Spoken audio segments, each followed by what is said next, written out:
Okay, in today's class, um we are going to discuss what a stock market or a stock exchange is.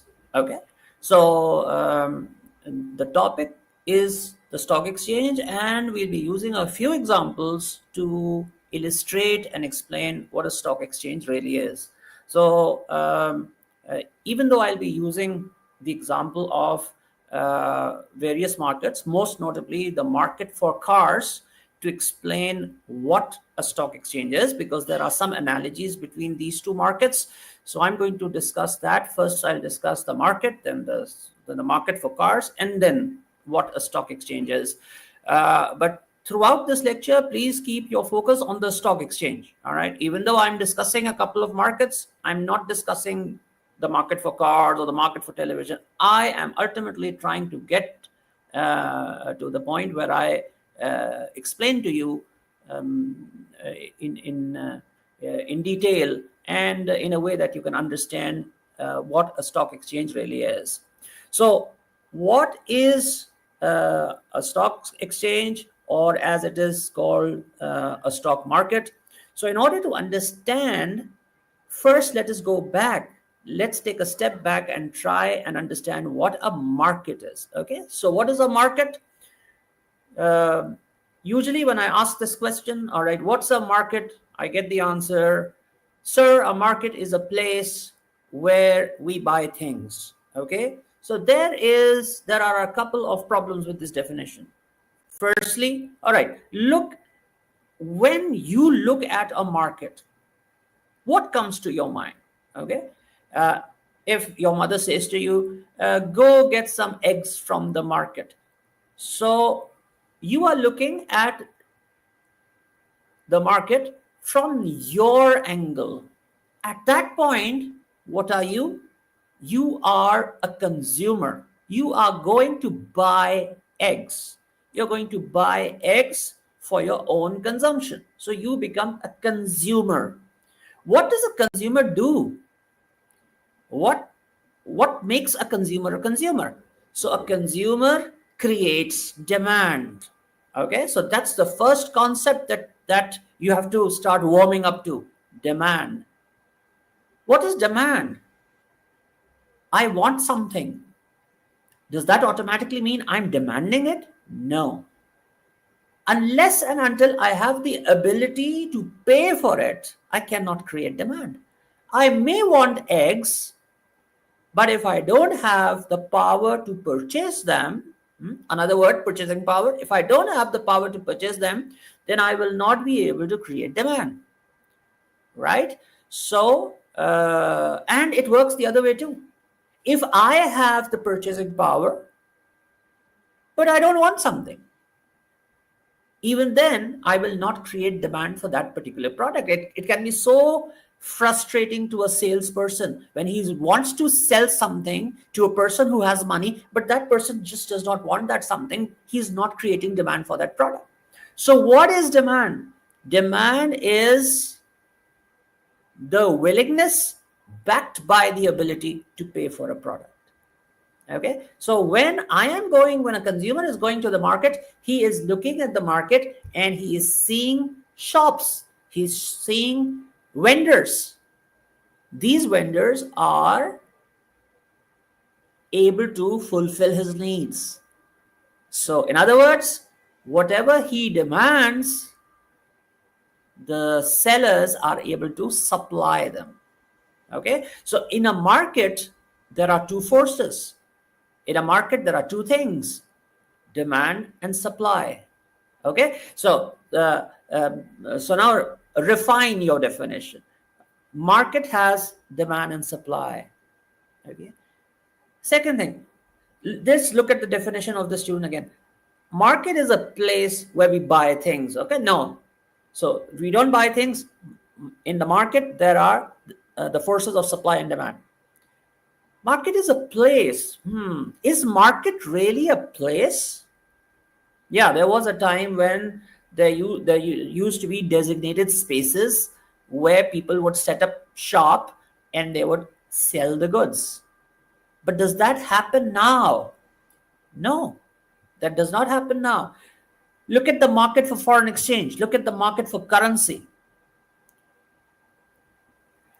The exchange of currency has always happened over telephone lines.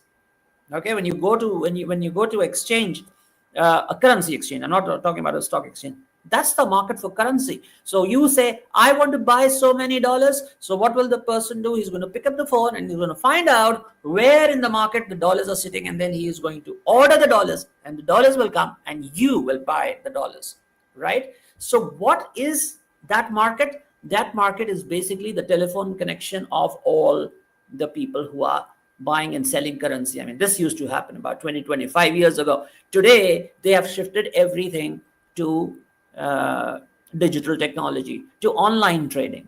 Okay, you go to Alibaba.com, or you go to Amazon.com. You purchase a certain good. You have not gone to a place. There is no place. Okay, the place is your cyberspace. So then how do you refine the definition of a market? The market is not a place. The market is a mechanism by which demand and supply interact to fulfill the needs and wants of people at a profit for the supplier. That's important. People will only give money if the product fulfills their needs and wants. And if something fulfills your needs or wants, it is said to have value. It has value for the consumer because it is fulfilling a set of needs and wants. And that's why the consumer is willing to part with his hard-earned money, because that product is fulfilling his need and want. But that's not enough. The product should not just fulfill the need or want of the customer. It should also give a profit to the producer. Otherwise, he will stop producing the product. So let's come to, now that we've understood the market, let's have a look at what types of markets there are. Okay. So for this discussion, we are going to look at two types of markets. Okay. Markets, the categorization of markets is in various ways, but we're going to look at two types of markets. Now, this is where we will take the example of the market for cars. Let's say that in 2020, remember the time 2020? We were just coming out of the COVID-19 lockdown, and people are coming out and they say, I want a new car. Let's say I want a new car. I want to have a nice time. I want a new car. This car. So what do? You go to a showroom, you go to a dealer, and you buy yourself a new car. Okay. So when you buy that new car from the dealer, it's brand new, or as it is called, 0 meter. It has not been used before at all. It's first hand. It's brand new. You have bought the car from the primary market. So this is the first categorization that we will use.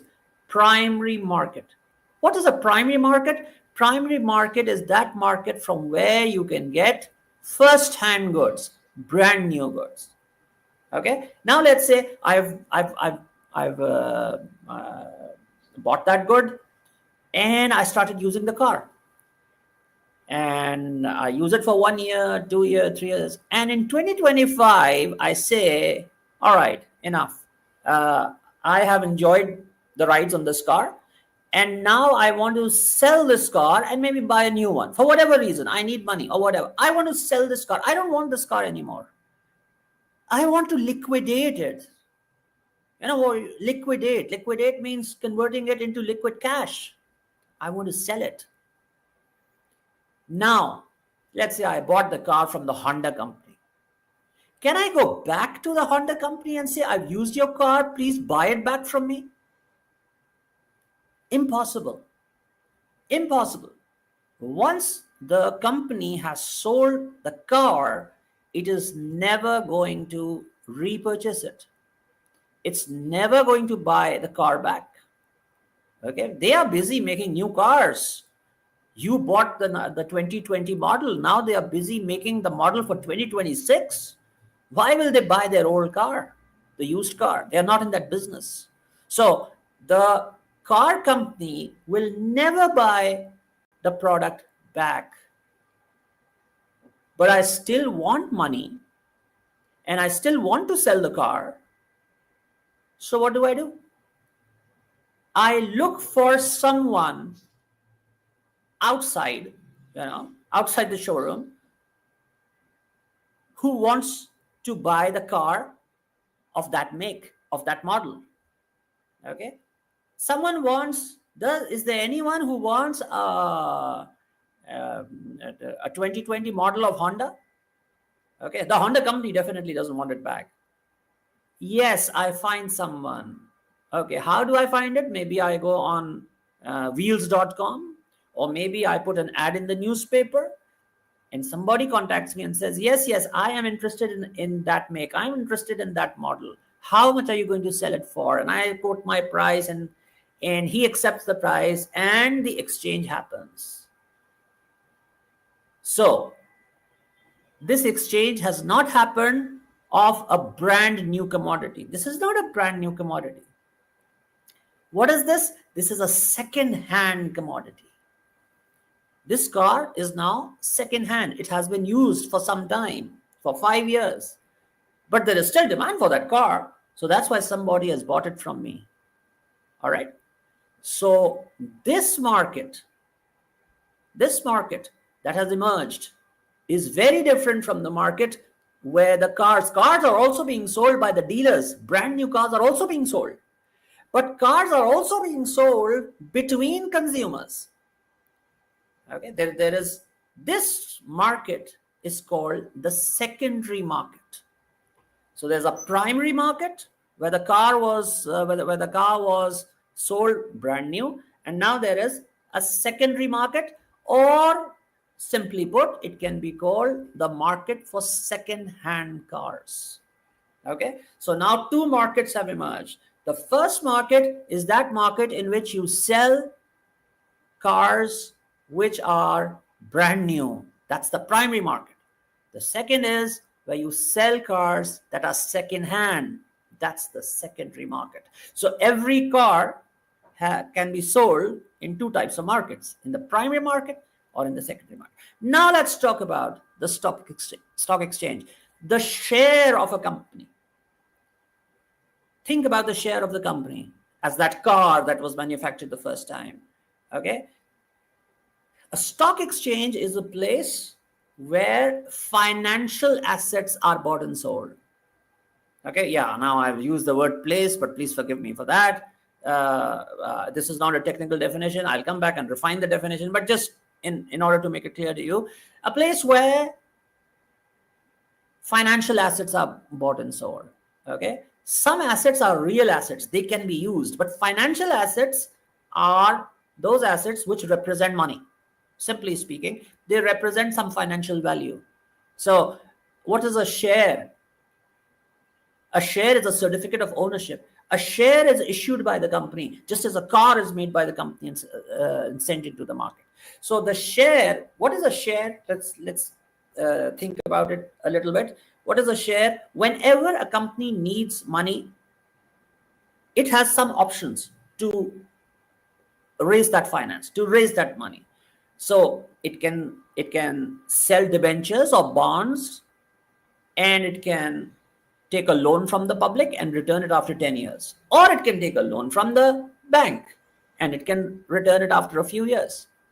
But shares is a form of finance in which you sell the security, you sell the share, the financial asset, the company raises the money, and the share has unlimited life. The share is not bought back by the company ever, except under some very rare circumstances. But basically, shares, once they are issued, they are issued. Okay, so look at it now from the investor's point of view. Now we are not going to use the word consumer. Look at it from the investor's point of view. There is a company that is selling shares to the general public.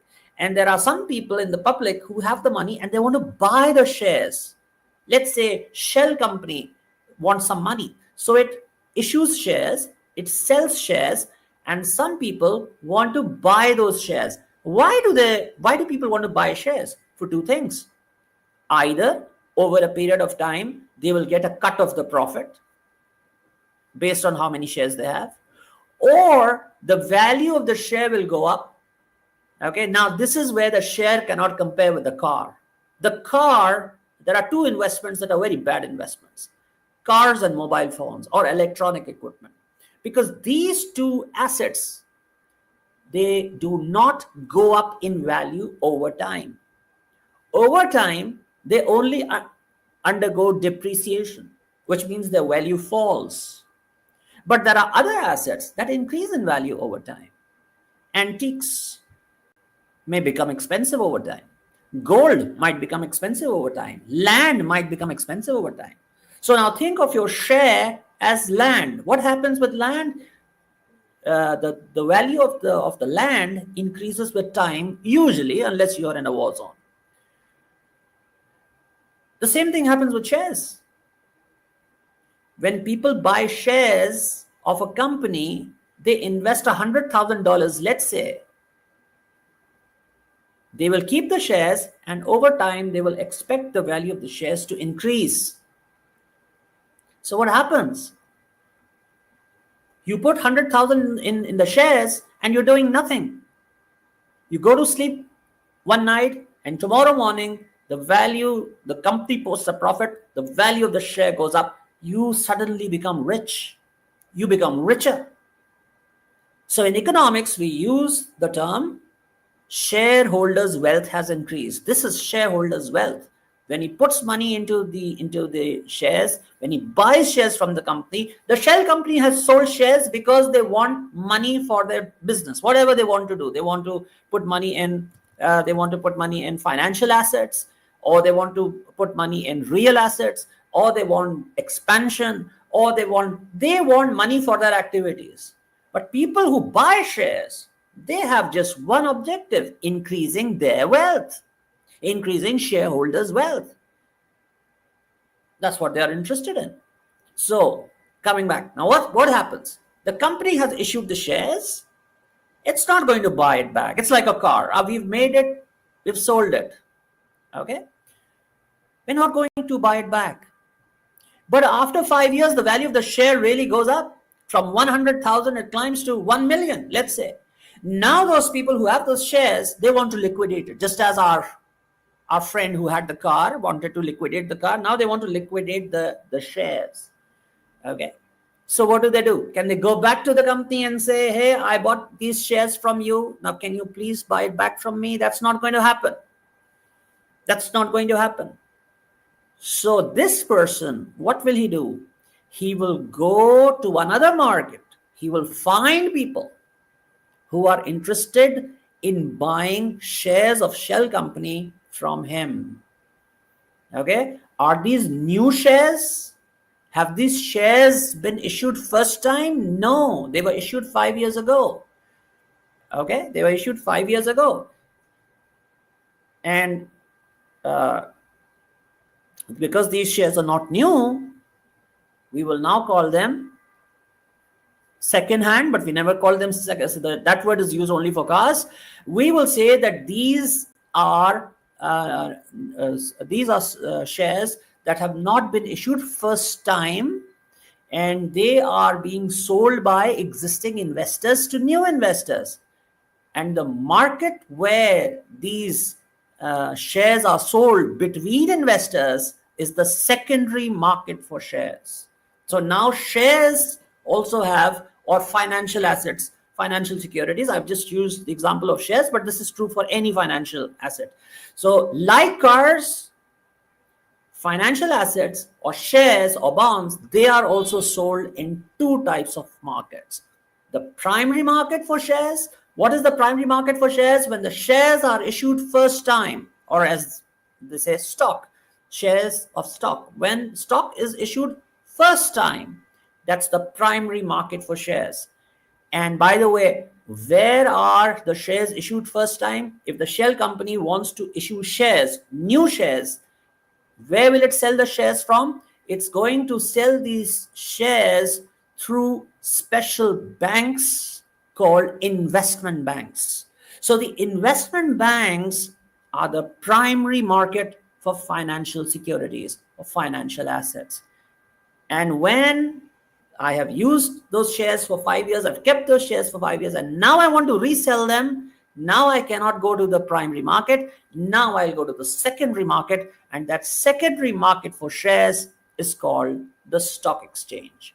All right. So let's revise the definition of the stock exchange. What is the stock exchange? Stock exchange is the secondary market for shares. Simply, it's the secondary market for shares, or it's the market where second-hand securities are exchanged between people. So, and there is a certain mechanism used in the stock exchange in order to buy and sell shares of a company. The company has to be listed on the stock exchange, and you have to go through certain players in the stock market who are called the stock brokers.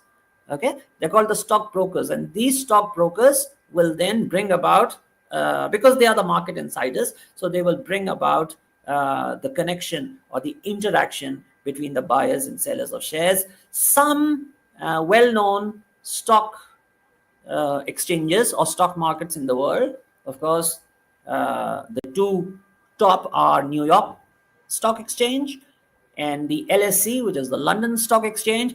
And then there's one more, NASDAQ. NASDAQ actually has usually has more market capitalization than the New York Stock Exchange. And there is a slight difference between the two, but these are the two. And then, of course, the Tokyo Stock Exchange and the Karachi Stock Exchange. So, so this is the this is a brief overview of what a stock exchange is. Please keep in mind, when trading in stock exchange, some risks are involved, and successful players in the stock market know how to diversify their risk. But that is a discussion for another lecture. I hope this was useful to you. Thank you very much indeed.